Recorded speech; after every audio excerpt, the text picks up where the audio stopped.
아멘.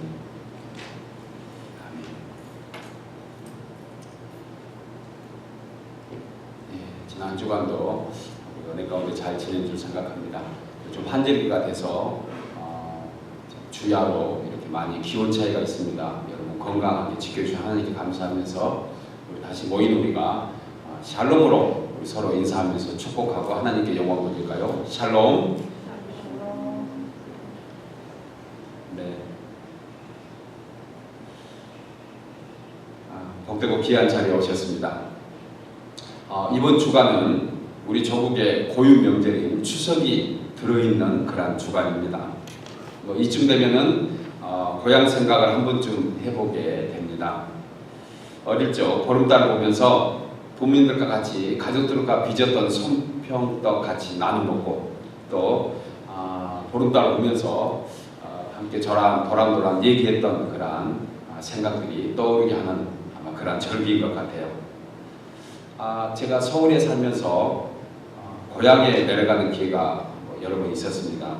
그런데 평상시에는 한 6시간 정도 그렇게 걸리는 거리인데 그 당시에 제가 갔을 때 심지어 한 15시간 이상 걸렸던 그런 거리였던 것 같아요. 그때 사실 조금 몸은 피곤하지만 고생이라는 생각은 거의 해보는 것이 없는 것 같습니다. 설렘과 또 부푼 마음으로 또 부모님도 뵙고 또 고향의 친지들 뵐 수 있다는 생각에 조금 더 피곤함이 없었던 것 같은 그러한 기억이 납니다.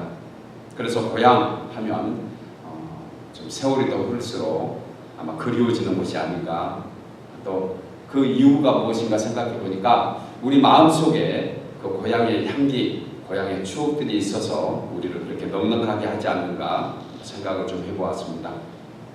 어떤 사람들이 이런 표현하더라고요. 고향이 어디인가? 태어난 곳이 고향인가요? 고향은 어머님이 계시는 곳이 고향이다. 그럴싸한 얘기입니다. 맞는 얘기 같아요. 제가 지금 한국에 저희 부모님들이 계시지 않고 다 소천하셨는데 이제는 고향의 그 의미가 그 사람 어떤 분의 말이 더 마음에 와닿아요.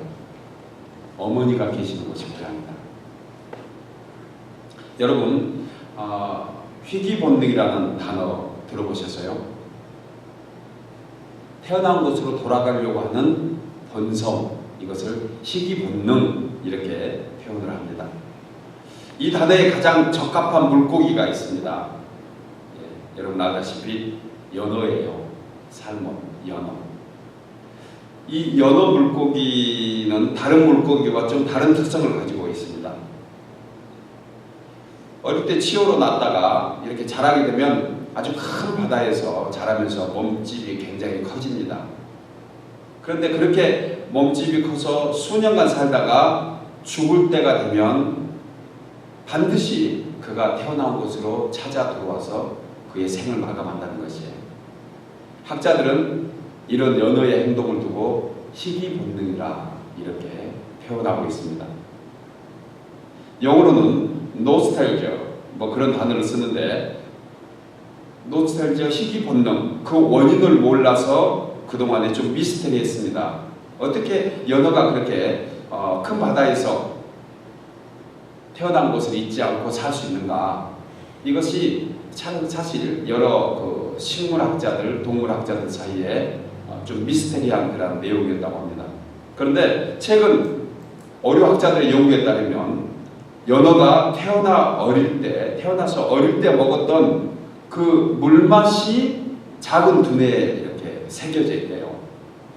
그래서 그 물맛을 잊지 않고 죽을 때가 되면 연어가 가지고 있었던 그 두뇌에 있었던 그 물맛이 더 많이 생각나게 한다는 것으로 이렇게 어류학자들은 그 연구 발표에서 얘기를 하고 있습니다. 죽을 때가 가까울수록 입력된 그 메모리가 더 많이 생각이 나서 정확하게 자기가 태어난 곳으로 찾아가는 그러한 놀라운 능력을 갖게 한다.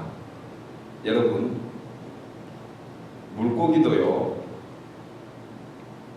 자기가 태어난 것을 잊지 않고 돌아가려고 하는 희귀 본능을 가지고 있다고 생각하면 하나님으로부터 창조받은 우리는 얼마나 더 해야 될까? 그런 생각을 하게 됩니다.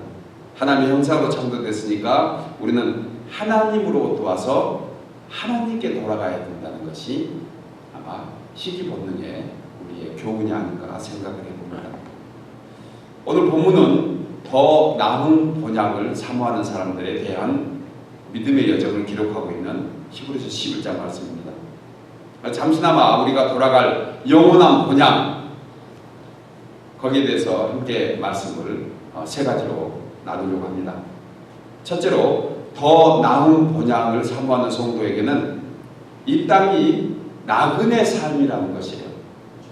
본문 13절 하반절에 이 사람들은 땅에서는 외국인과 나그네로라 증거하였다고 했습니다.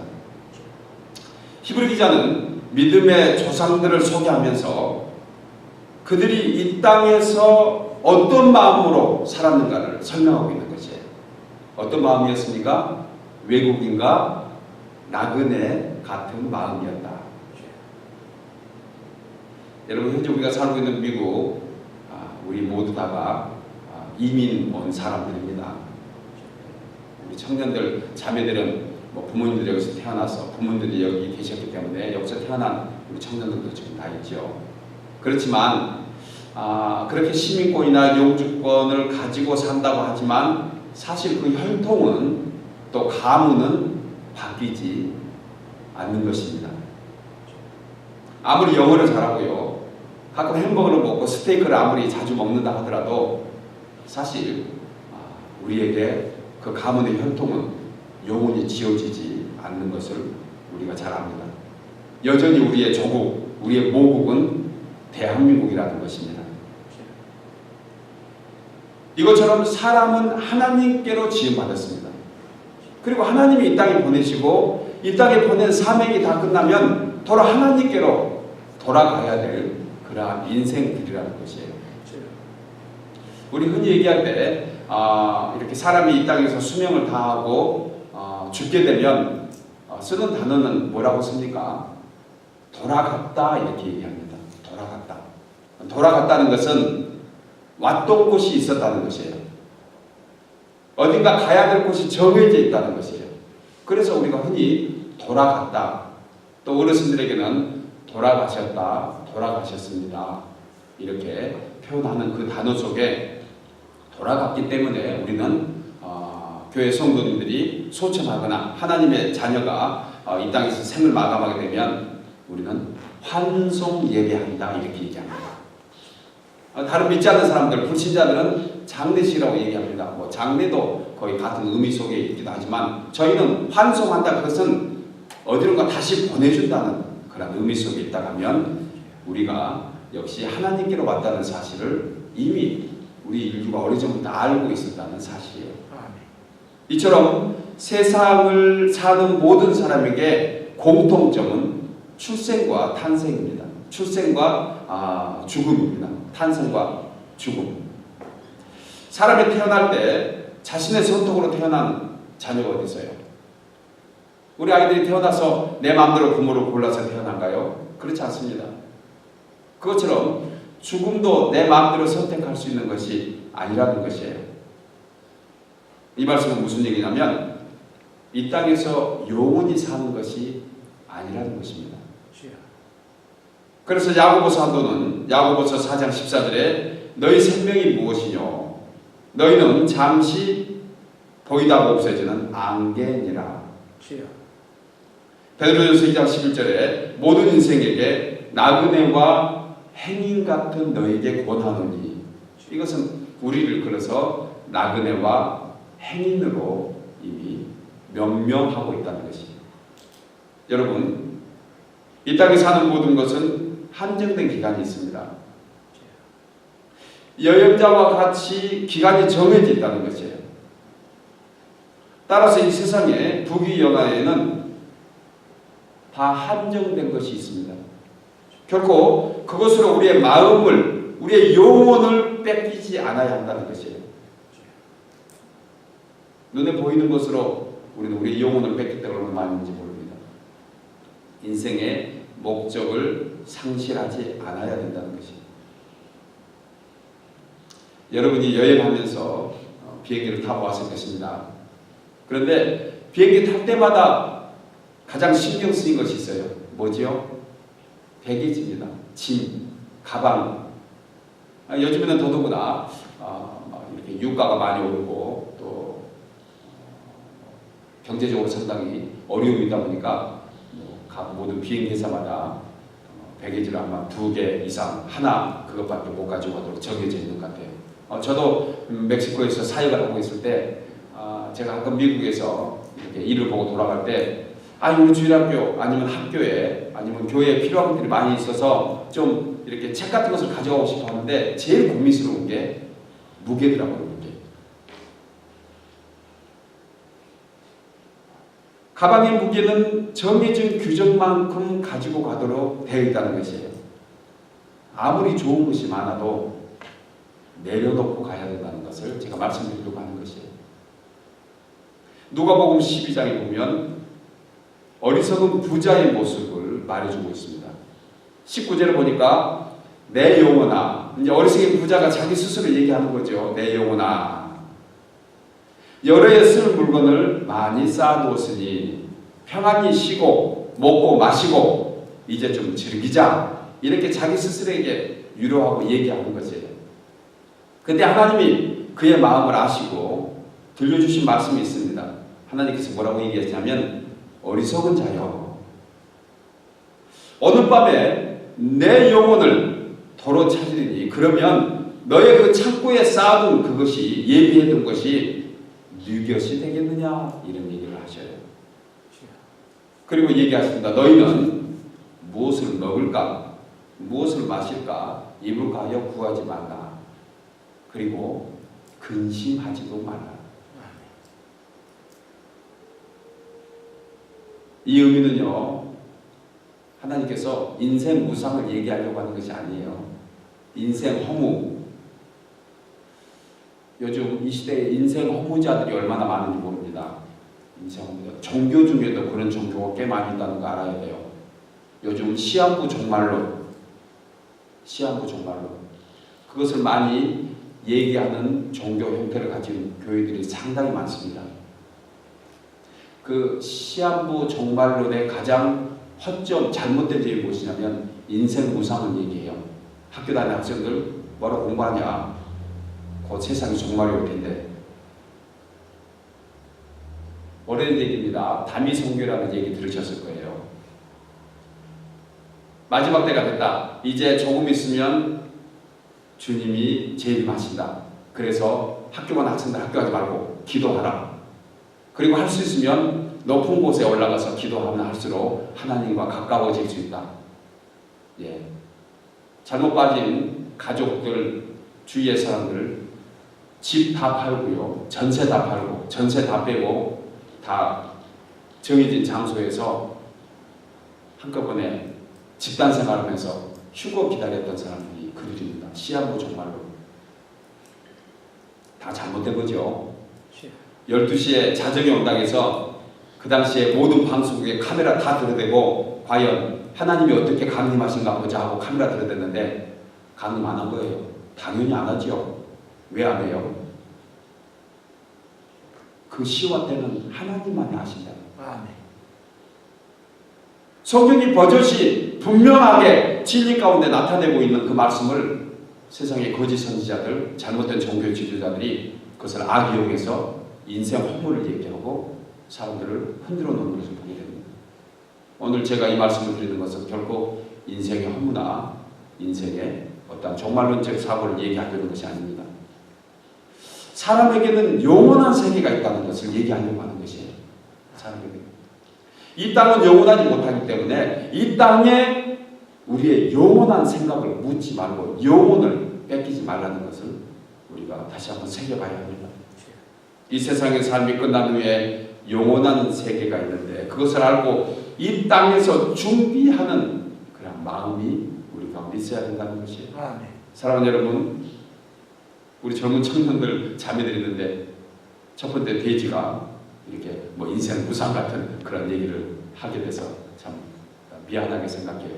아직은 살 날이 100년은 더 살아야 되잖아요, 우리 청년들. 청년들이 아직 살고 싶은 생각이 없나 봐. 아멘이 좋네. 100년 이상 살아서 저들이 할 일이 많습니다. 인생은 공술의 공수거라는 얘기가 있습니다. 빈손지고 왔다, 빈손지게 갔다. 많은 믿음의 사람들이요, 훌륭한 종교 지도자들은 자신이 돌아갈 때 관을 오픈해서 손을 밖으로 내밀게 하라. 그리고 내가 이렇게 빈손지고 간다는 것을 보여주게 하라. 정말 훌륭한 교훈을 우리가 남긴 분들이 참 많습니다. 따라서 땅에다가 저축하지 말라는 것이에요. 땅에다 저축하지 말라. 땅에다 저축하면요, 그걸로 도둑이 많이 끓는다고 성경은 얘기합니다. 마음 뺏긴다는 얘기죠. 갈등 생긴다는 얘기죠. 우리 가운데 목사님 제발 우리 가문에 갈등이 생기더라도 좀 싸놓고 살았으면 쓰겠어요. 이렇게 생각하는 분이 한두 분 계실 것 같아요. 다 싸놓고 살아본 사람들이 얘기합니다. 넉넉하게 사는 것 저의 기도 제목이죠. 우리 성도들이 풍성하게 살아야 됩니다. 정말 궁색해서 없어서 남에게 꾸러가는 게 없어야죠. 할 수 있으면 좀 넉넉해서 남에게 나누어주고 베풀 수 있는 그런 성도들 되기를 주의 이름으로 축복합니다. 아멘. 제 마음의 소원이고 기도 제목입니다. 그러나 우리의 마음에 뭔가를 더 하려고 하는 그런 과욕은 하나님과 멀어지게 되는 요인이 된다는 것이에요. 여러분, 우리의 상급은 하나님으로부터 와야 되는 줄 믿습니다. 아멘. 하늘에 저축해야 됩니다. 이제 우리 모두가 선한 청지기같이 이 땅에서는 선한 일로 하나님께 영광 돌리고 나그네의 삶, 그것은 언젠가 우리가 이 땅의 사명이 끝나는 그때 우리 하나님 앞으로 갈 텐데 우리는 여기서 영원히 정착하는 고향이 아니고 우리의 본향은 따로 있다는 그런 은혜를 가지고 언젠가 만났을 때 주님이 주시는 영원한 생명의 멸류관을 우리가 기대하며 소망하는 우리 모두 되기를 간절히 소원합니다. 아멘. 두 번째로 성도의 더 나은 본향은 하늘나라에 있다는 것이죠. 아멘. 본문 16절 상반절에 저희가 이제는 더 나은 본향을 사모하니 뭐라고 하죠? 곧 하늘나라다. 하늘나라. 성도의 신앙, 영혼의 본향이 성도의 신앙의 본향입니다.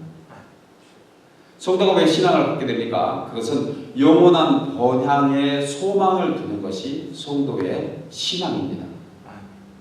히브리서 11장은 믿음장이라고 하는데 믿음의 조상들이 등장합니다. 아시는 것처럼 아벨과 에녹과 또 노아와 아브라함 또 이삭과 야곱들을 비유로 우리에게 교훈하고 있습니다.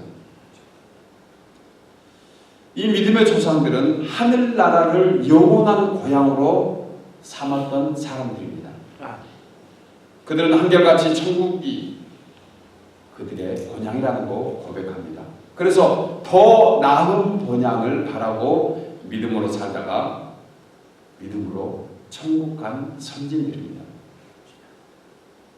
본문 16절과 15절에 보면 예수 믿는 사람에게는 이 땅의 고향도 있지만 또 하나님의 더 나은 고향이 있다고 얘기합니다.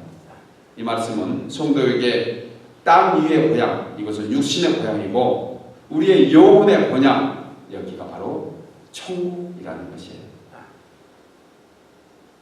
본문의 아브라함의 고향을 갈대아와 우르로 소개합니다. 메소포타미아 문명 지역입니다. 문명이 굉장히 발달한 지역이거든요. 살기 풍요로운 땅이었습니다. 그 당시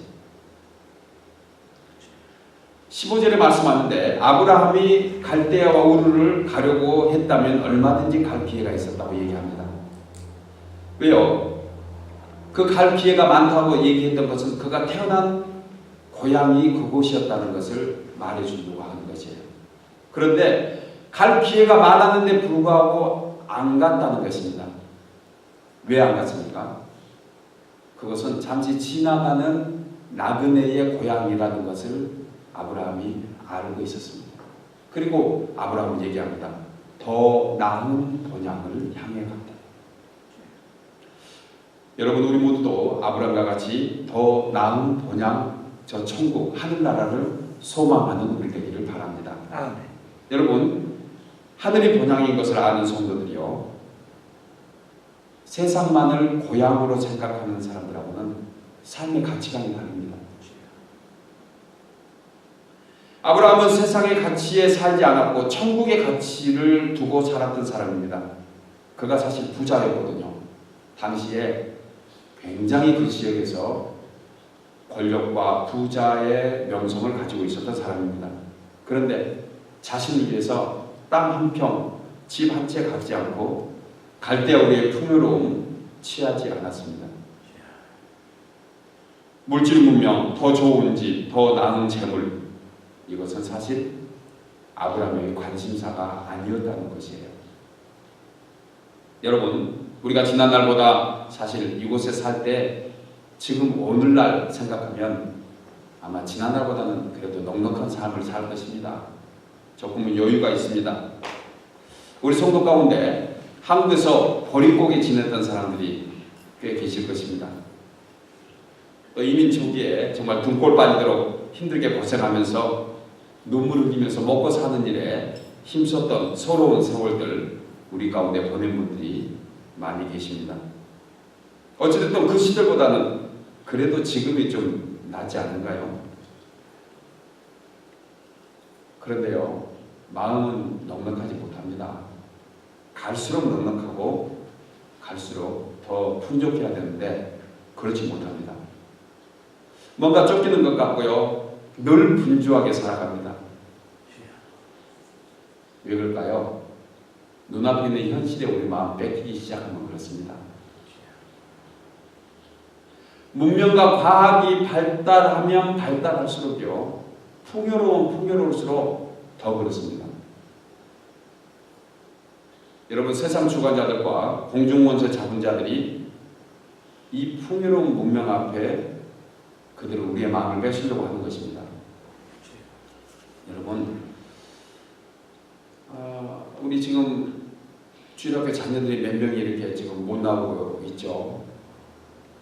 제가 소식을 이미 듣고 지금 이미 그 전에 우리 주일학교뿐만이 아니고 그 전에 제가 다른 교회에서도 교회를 섬기면서 아니면 교회를 바라보는 이 시대의 교회를 바라보는 시각 중에 하나 제가 지금 보고 있는 것은 지금 정치나 경제나 가장 주요된 곳에 있는 이들이 누구인 것 같습니까?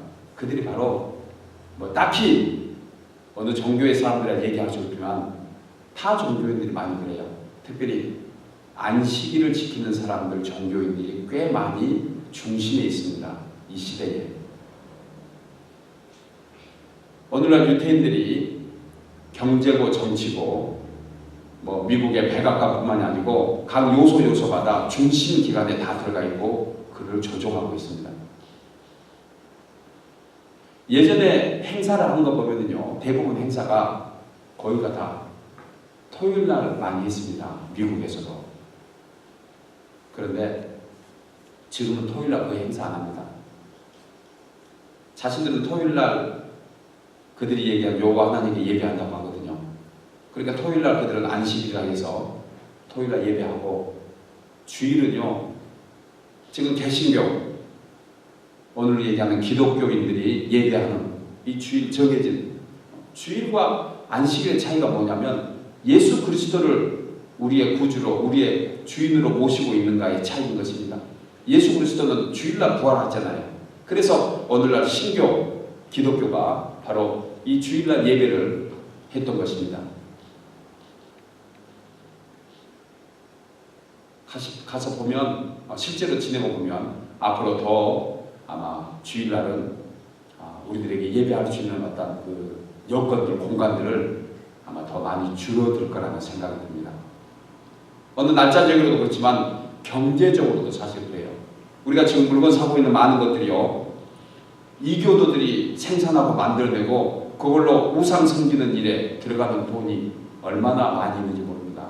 이 시대에 우리 생활 필수품조차 이교도, 즉 하나님께 예배하는 자들이 아니고 타 신들을, 다른 신들을 섬기고 다른 신들에게 예배하는 그러한 추종하는 그런 공장들이 많이 있다는 것이에요. 우리가 여기서 이겨낼 수 있는 것이 무엇입니까? 구별하는 지혜가 필요합니다. 지금 이 시대에 그냥 시대에 우리가 끌려갈 것이 아니고 이 문명 속에 우리가 그냥 묻혀 사는 것이 아니고 정말 우리가 다시 한번 깨어서 이 문명을 하나님의 기독교의 크리스찬으로 믿음의 구원의 방주로 역할을 해나가야 되는데 정말 우리가 많은 기도가 필요할 때가 바로 이때인 것입니다. 세상의 주관자들, 공중권세 자본자들, 세상의 주관자들이 유전자들 얘기합니다. 세계의 가장 정치권의 중심이 되었는 사람들, 힘있는 권력자 잡은 사람들, 그들이 세상 주관자들이고 공중권세, 이것은 악한 사탄 마귀를 뜻해서 얘기합니다. 여러분, 지금 우리는 깨어 있어야 될 때예요. 이 세상 속에 우리가 묻혀있기 시작하면 이 세상 문화 속에 우리의 영혼까지도 뺏길 수 있다는 것을 생각해야 됩니다. 여러분, 풍요로운 문명 좋습니다. 그러나 풍요로운 문명 뒤에 숨어있는 악한 사탄의 계획은 얼마나 무섭게 우리에게 다가오고 있는지 모릅니다. 우리가 문명을 거부하지 않은 것도 아닙니다. 그러나 그 문명 속에서 하나님이 일하시는 것을 우리가 알고 하나님과 함께 가는 우리가 되어야 됩니다. 1990년대 노르웨이 과학자들이 브라운 송어, 민물에서 사는 고기죠. 이 송어를 잡아가지고 한 200m 정도 이렇게 고기들을 이렇게 보내놓고 그들이 놀고 있는, 그들이 살고 있는 지역, 브라운 송어가 와야 될 그 지역에서 한 200m 정도 좀 떨어뜨려 놔서 시험을 한 적이 있습니다. 그들에게요, 브라운 송어 중에 그 후각, 그러니까 아마 그들이 다시 찾아올 수 있는 것은 후각, 코의 그 냄새를 맡아서 아마 이들이 자기가 있어야 될 곳으로 돌아올 거다라고 생각했던 과학자들이 브라운 송어의 후각을 마비시키는, 그래서 마비시켜서 한 200m 정도 떨어진 거리에 두고 9주간, 거의 10주간 연구를 했다고 합니다. 연구한 결과 무슨 결과가 나왔냐면 후각이 마비된 그 송어들은 돌아오는데 10마리에 1마리밖에 못 돌아오더래요. 그리고 정상적으로 되어 있는 그런 송어는 한 10마리 중에 5마리가 도로 자기가 있어야 될 곳으로 돌아오더라 이겁니다. 제가 이 글을 읽으면서 무슨 생각했냐면 지금 이 시대에 하나님과 멀어지게 하면서 우리의 후각을, 우리의 감각을 자꾸 더디게 하고 망가뜨리는 것들이 얼마나 많이 있는지 봅니다. 이 과학자들이 연구했던 이 자료가 저한테는 굉장한 메시지가 됐습니다. 지금 우리 이 시대에 살면서 그냥 우리가 세상 속에서 섞여 사는 것이 아니고 우리는 구별되어서 사는 사람들이라는 것을 분명히 주님이 얘기하고 계시는데 우리가 얼마나 구별되는 생각, 구별되려고 하는 노력을 우리가 하고 있는가, 바로 그거예요. 여러분, 이 시대는 가급적이면 성도된 우리의 후각을, 우리의 영혼을 굉장히 더디게 하는 조건들을 많이 가지고 있습니다.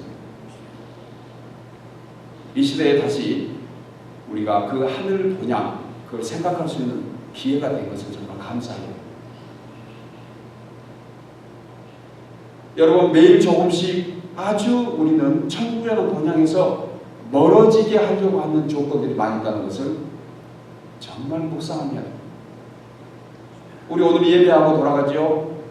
일주일 동안 말씀 한 번 안 보고 기도 한 번 안 하면은요, 금세 우리는 정말 이 세상 속에서 얼마나 망가지고 우리가 세상 속에 쉽게 섞여버리는지 모릅니다. 그래서 우리는 매일 기도하면서 매일 말씀 안에 살아야 되는 사람들로 되어 있어요. 왜요? 세상이 우리를 가만히 두지 않기 때문에. 최소한 이번 주부터 여러분 하늘나라, 하늘, 공중에 있는 하늘나라 이런 의미는 꼭 아닙니다.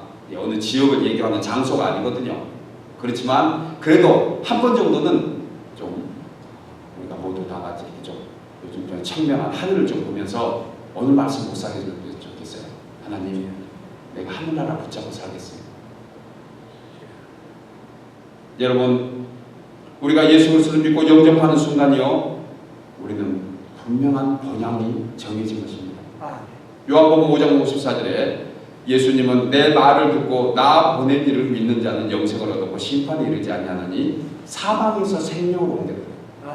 우리가 예수 믿고 구원받는 것은 이 세상에서 하나님 나라 본향이 옮겨졌다는 것을 우리가 알게 됩니다. 바울은 빌립보서 3장 28절에 예수 그리스도의 은혜로 사망에서 생명으로, 어둠에서 빛으로 이 땅의 시민권이 천국의 시민권자로 옮겼다고 선포합니다.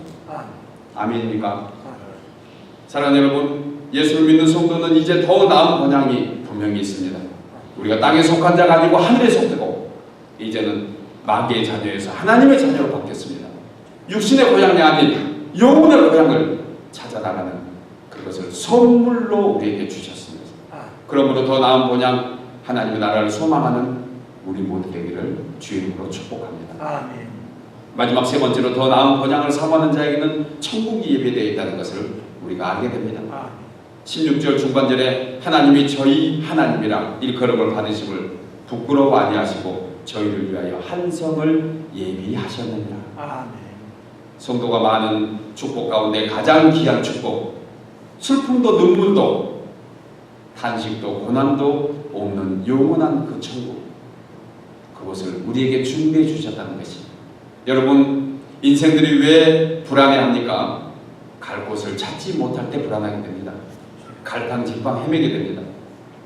갈 곳이 있다는 게 얼마나 편안하고 안심입니까? 얼마나 감사합니까? 주님은 천국을 말하면서 어린아이의 마음을 비유로 얘기하셨습니다. 마태복음 18장에 보면 너희가 돌이켜 어린아이 같지 아니하면 결단코 하나님 나라에 들어갈 수 없다고 얘기합니다. 여러 가지로 해석될 수 있지만 여러분, 어린아이에게는요, 누구만 있으면 되죠? 엄마만 있으면 돼요. 엄마만. 좋은 집 필요 없습니다. 호화주택 전혀 필요 없어요. 아파트가 몇 평이냐, 우리가 살고 있는 주택이 개인 주택 렌트 사냐, 전혀 아이들에게 상관없습니다. 엄마만 있으면 돼요. 냉장고에 음식이 얼마나 많은가 적은가 전혀 상관하지 않습니다. 엄마가 때에 따라서 주는 것, 그것이면 돼요. 자동차가 중고든 자동차가 새 차든 전혀 관계없어요. 누구만 있으면 된다고요? 엄마만. 오래전에 세계 사진 전시회에 최우수상 받은 사진이 있었습니다. 그 사진의 사진이 어떤 그림이었냐면 엄마 품 안에서 자고 있는 어린아이의 모습이에요. 그런데요, 중요한 것은 그 사진이 찍힌 배경과 장소입니다. 어디였을까요? 내전으로 지금도 어려움을 겪고 있는 소말리아예요.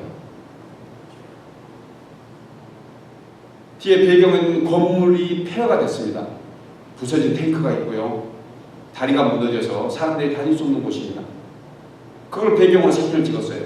그런데 그 안에 엄마 품 안에서 어린아이가 자고 있는데 얼마나 아이가 평안하게 자는지 모릅니다. 이 사진의 제목이 무엇이 있을까요? 이 작품의 제목이 바로 우리가 매주마다 성도들이 예배하면서 나누는 축복 샬롬입니다. 평화예요.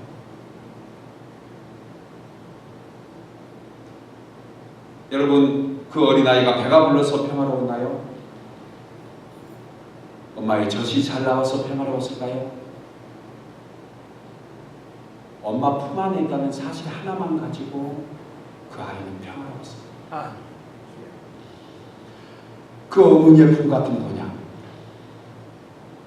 바로 그것이 우리에게 준비되어 있다고 생각하면 성도는 이 세상에서 어떤 어려움도, 어떤 환난도 고난도 이기게 하는 힘이 된다는 것이. 하박국 선지자는 얘기합니다. 비록 무화과 나무가 무섭지 못하고 포도나무에 열매가 없으며 감람나무에 소출이 없으며 밭에 식물이 없으며 우리의 양이 없으며 애양간에 소가 없을지라도 나는 여호와를 인하여 즐거워하며 나의 구원의 하나님을 인하여 기뻐하리로다. 바로 그가운데 천국이 있기 때문입니다. 예비된 천국, 영원한 집을 소망하는 우리가 구원에 감격할 수밖에 없는 것은 이 땅의 삶은 잠시고, 그리고 그 언젠가 주님 만났을 때 우리에게 한 성, 영원히 살 수 있는 집이 예비되었다고 생각하면 이게 바로 우리에게 필요한 가장 귀한 신앙이 되는 줄 믿습니다. 이제 말씀을 맺겠습니다. 저는 지난 주간에 추석을 준비하는 마음으로 따로 이렇게 음식을 하는 그런 것은 아닙니다. 어떻게 하면 이 절기에 우리 성도들과 같이 어떤 말씀을 나눌까 묵상하다가 지난날 제가 어렸을 때 한번 추석 그 명절을 한번 생각해 보면서 고향 생각이 또 이렇게 났습니다. 그리고 오늘 더 나은 본향 천국을 소망하는 이 마음속에 나의 어릴 때의 그 고향, 그것이 나의 어릴 때의 그 어떤 그 생활들이 오늘날 나에게 천국과 무슨 의미가 있는가 한번 생각해 본 그런 시간이 있었습니다. 제가 어릴 때만 하더라도 그 당시에 우리가 놀 수 있는 놀이기구는 별로 없었습니다. 뭐 놀이터가 있는 것도 아니고요. 그러니까 다 자연에서 얻어지는 걸로 많이 이렇게 놀았던 것 같아요. 특별히 뭔가 가공된 것이 있었다 하면 그때 딱지치기, 구슬놀이 이런 거였습니다. 그리고 하나 특이하게 할 수 있는 것이 땅 따먹기. 시연이 형제는 안 해봤을 텐데 해보고 저렇게 해봤어요? 해봤대요. 거기는 아직 땅 따먹기 땅이 남았군요. 땅 없습니다. 지금 다 팔려가지고. 땅 따먹기 하려고 남의 집 앞에 땅 따먹기 하다가 체포되고 그럴 것 같은데 남의 땅이라고. 제가 어릴 때만 하더라도 아주 빈 공간, 빈 땅들이 굉장히 많이 있고 여유 있는 공간들이 많이 있었습니다. 땅 따먹기 했어요. 저도 했습니다. 그런데 제 동네에 살았던 그 조금 큰 형인데 유독 잘해요. 땅 따먹기를. 어쩌면 그 사람은 지금도 아마 몇 개 땅을 가지고 있을 것 같지 않을까 생각을 해봤는데 땅 따먹기를 잘했습니다. 그리고 힘이 좋고 요령이 있어서 뭐 구슬치기라든가 딱지 같은 것은 그 친구가 다 가진 거거든요. 그래서 이렇게 너무 많이 일으거나 그러면 그 어린애들은 앞에서 우는 거예요. 달라고. 자기가 울어놓고 울면 또 대체 없대. 하지만 울어요. 하나 달라고 떼쓰고 또 너무 많이 이르면 땅 따먹기 하는데요. 목숨 걸고 하는 거야.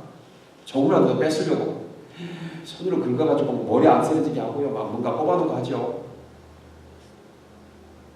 그런데 해가 지고 저녁이 돼서 어두워지잖아요. 그러면 각 집집마다 엄마가 아이들을 부르는 소리가 여기저기 들립니다. 그때 자기의 이름을 부르면 땅이 많이 있든 뭐 구슬치기를 해가지고 구슬을 얻었든 상관없습니다. 그 울던 아이도 엄마 부르는 소리에 가서 너무너무 좋아하는 것이. 엄마 품안에 들어가서 엄마 손잡고 들어가면서 저 아이들이 금방 회복됩니다. 그런데 유독 그 많이 그 땅을 따먹었던 그 아이는 금방 뭔가 많이 따서 너무 기뻐하고 좋아하고 행복했는데 비참한 모습으로 고개 숙이고 있는 것을 제가 여러 번 목격했어요. 왜 그랬어요? 엄마가 없었어요. 고아였거든요. 해가 져서 저녁이 돼서 전부 아이들은 다 엄마 품 안으로 가고 각 가정으로 갔는데 얘는 아무리 많은 땅을 가지고 있다 하는들, 아무리 많은 구슬을 가지고 있어도 결코 엄마가 부르지 않으니까 금방 슬퍼지더라는 것이. 사랑하는 여러분, 언젠가 우리도요 하나님께서 우리 이름을 부르실 때가 있습니다.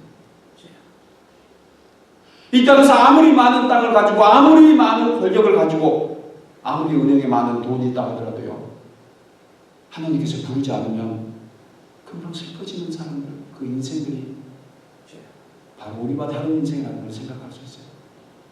사랑하는 여러분, 그 언젠가 하나님께서는 우리들의 이름을 그분의 손바닥에 새기셔서 우리가 이 땅에 사명이 다하는 날 우리 이름을 불러주실 것입니다. 이 땅에 사는 날도 하나님께서는 우리의 이름을 매일매일 불러주십니다. 사랑하는 내 딸아, 내 아들아, 오늘도 내가 너와 함께하고 있다. 얼마나 감사해요. 우리가 그분께 뭔가 잘해서 그런가요? 우리가 돈이 많아서 그런가요? 우리가 능력이 있어서 그분이 우리의 자녀 삼아주셨나요? 그분이? 아닙니다.